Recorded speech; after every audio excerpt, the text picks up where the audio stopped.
就挑選咗咧10個候選金球。咁如果你哋估中邊個係金球中嘅金球咧，就可以獲得巨獎喎。咁呢個巨獎咧就係全新嘅本田思域 1.5 VTEC 嘅房車，價值咧175500蚊㗎，落足眼力啊！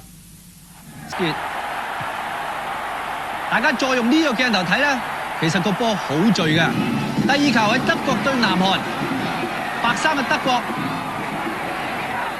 純粹係奇連士文嘅個人技術表現啊！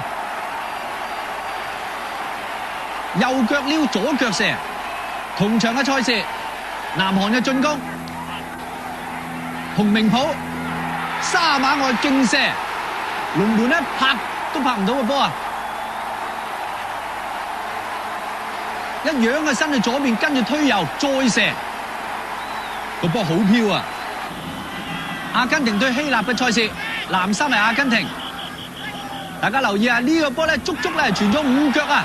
最後咧俾到馬勒當拿，再推順左腳一彎入網。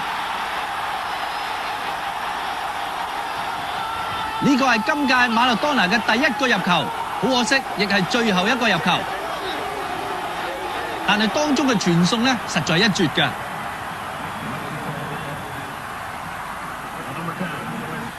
墨西哥對愛爾蘭，6-3嘅咧就係墨西哥，又係充分發揮個人技術嘅一球。大家留意佢走嘅路程，足足有3/4個球場咁遠啊！過一個，埋嚟。羅馬尼亞對阿根廷嘅賽事，羅馬尼亞嘅東歐夢幻組合啊，就係赫傑同埋杜米迪斯古，呢個就係赫傑啦。一樣，跟住穿過4個後防球員，由杜米迪斯古咧完成最後嘅任務，俾得幾靚。杜米迪斯古好輕易咁啊，將個波送入網。嗱，球迷可以咧自行來信參加，亦都可以咧填妥香港電視入邊嘅參加表格咧嚟參加噶。